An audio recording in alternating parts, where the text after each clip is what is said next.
guys, welcome back to our YouTube channel. Today we're going to be talking about the extended essay that is a mandatory component of the IB program. The extended essay, or EE, is basically just an independent research paper written about any topic of your choosing, literally anything. We'll delve into that later, but it's a 4,000 word max paper, and there's not really a minimum, but the 4,000 word is your goal. Like, you're trying to get up there. Right.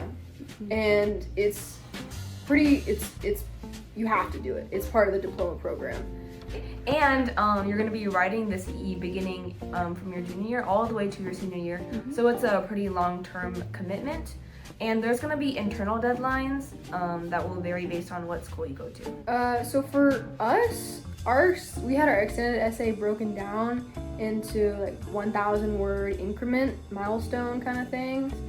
And this is throughout the junior year. We basically started at the beginning of junior year, started brainstorming and whatnot. Yeah. And then kind of narrow down your topic. Getting the right topic is really important because you're going to be working with it a lot. It's a 4,000 word essay. I would say probably one of the most important things, actually. Yeah, your topic, getting your your topic, question, something that you're really interested in. You do not want to be stuck with something that you do not enjoy. Yeah. You need to really think about it. Okay, and then at the end of your junior year, you're going to have half of your EE done. Well, for us. And for Plano East Senior High. And you're supposed to write the rest of your EE over the summer and turn in the final draft.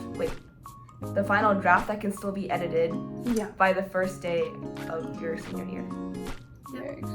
Yeah, and so basically every school is probably going to do it a little bit differently. That was just how it is for us. Your school might do it like in different increments or different deadlines, and you might have a different amount of words required for each milestone and stuff.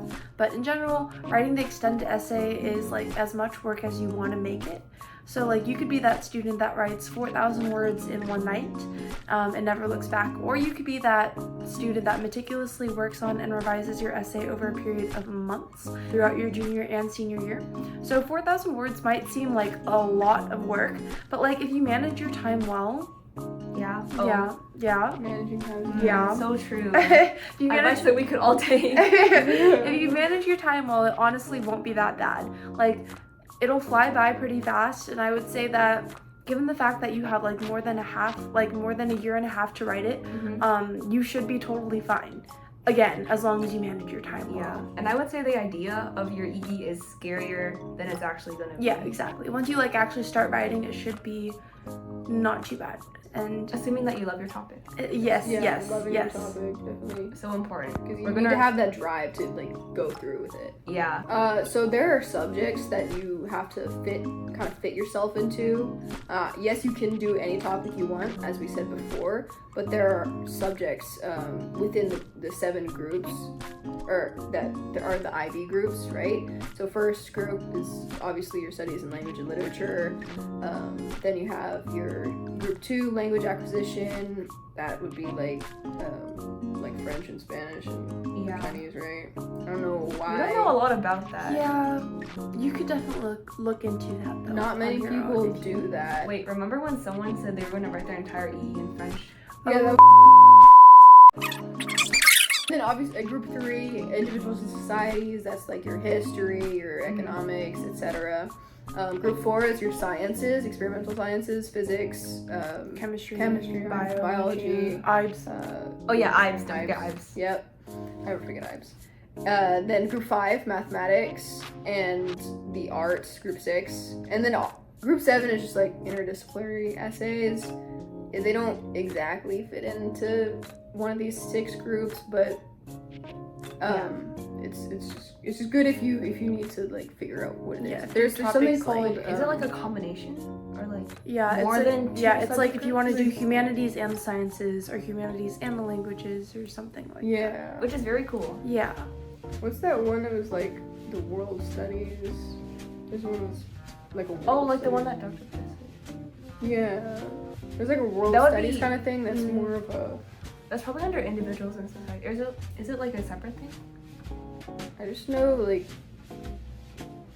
I don't know. I just know it's more encompassing because you can do more with it. Well, despite the specifics, basically you can write your EE about anything, Yeah. but like As long as not it's like actually- appropriate.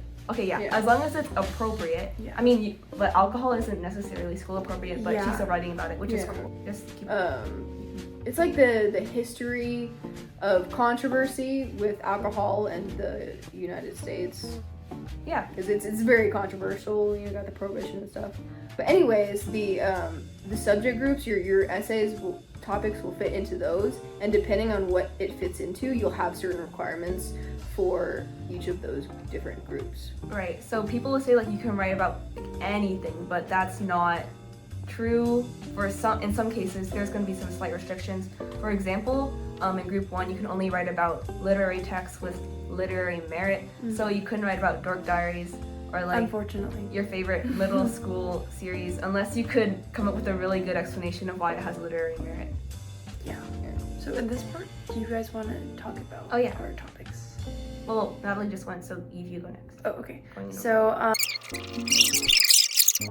so basically, my story's kind of funny for my E because I had a topic that I worked on all of junior year, and then I realized that it was not it, and that it was not going to work for what the IB wants for because I'm doing a psychology paper, particularly about anorexia nervosa, and my initial question was like, to what extent do biological factors affect the development of anorexia?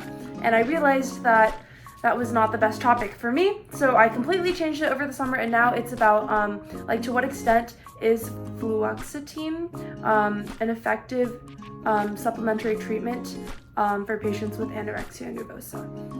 Yeah. What is that? It's a type of medication, like it's like an antidepressant, SSRI, selective serotonin uptake inhibitor. Yeah. Wow. You have that all in your head. No, because I took psych. Yeah. So like I had like previous knowledge about it, I guess, and that's why you can only do a psych paper for our school if you actually took psych. Yeah, but yeah, that happened. So really make sure that the thing you're writing about actually works and that you really understand like the group that you're writing about and what the requirements are for that kind of paper, because otherwise you're gonna end up like me and have to rewrite your entire paper over the summer. But I also think Eve's case has another great point besides that, which is you're expected to change your EE research question, right? Like how many times did you guys change yours? I changed mine like 5 times. I'm still changing it. Yeah, so. exactly. Yeah. You're gonna be in the process of changing it, and it's not a bad thing if you like. Actually, it's as I said. In some cases, what'll happen is you'll go through your whole essay and then end up changing your based on what you have, changing your research question to fit what you have. Yeah. Yeah.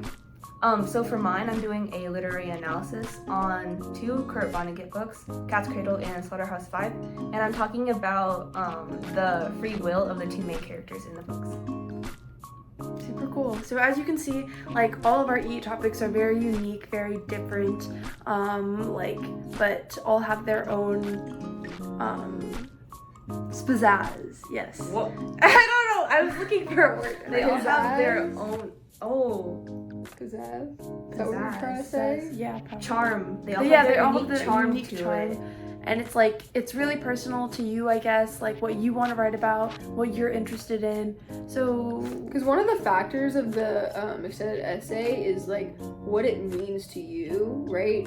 Oh, right. The what's it called? Personal Reflection kind of reflection thing. Yeah. Yeah, that's important too, for it to be meaningful to you. Okay, moving on to how it actually helps you, what skills it develops. yeah, so essentially as you work on your EE, you'll learn how to like create your own research question and explore it over an extended period of time. And this that repetition and that constant refining of your research question is really going to help you build up those critiquing skills to critique yourself and your work, and just have you allow you to improve overall. And then I would say for many students, it's probably one of the longest and hardest assignments throughout their high school career, especially for IB students who are required to write it. Wait, what? What? Skills development? It will be the longest assignment most likely that a lot of you will work on throughout the school year, and that a lot of IB students will work on. And it will help you learn to approach like a larger, overwhelming assignment and like break it down into smaller pieces.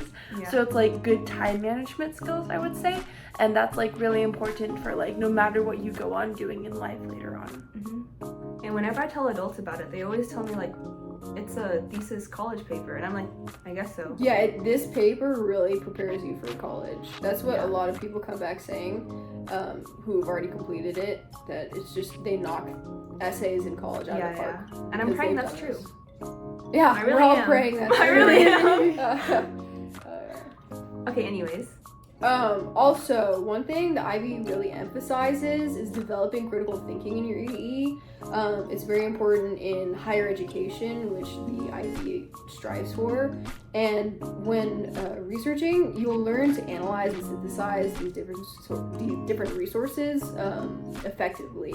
And so, what that means is basically you need to look at your sources, you need to look at what you have, and you need to kind of put it all together in a way that shows deep thought, provoking thought. Right. Mm-hmm. And that sounds kind of scary, but It's really not that bad. Trust yeah. me. There's kind of like a formula to it. Yeah, If you're in PESH, they'll teach you. Yeah. So each student is going to have a EE advisor, and those are going to be like teachers in your school that specialize in one or two topics that you can write about in your EE. So for instance, some advisors will be like history EE, people and others will be like math EE. Yep. You have 3 mandatory reflection sessions. Isn't it like RPF or something? Is that what it stands for? Isn't that the thing Whenever on I your was- audio? Oh, RRS. I forgot about that. I use it every day. When I was writing my EE, I was You have 3 mandatory reflection sessions with your advisor, during which you can ask questions and receive feedback. You make sure to show up to those because those are mandatory and very helpful actually. If you ask the right questions, if you actually try to engage yourself in those sessions, then you should be able to get a lot out of it. And apply that to your essay. And obviously try to like be respectful with your advisor, you know, like they're helping you out. Yeah, and they're taking it out of their own time, so. Yeah. Mm-hmm. And it's not like it's an easy job or anything. They have to do a lot to be your advisor.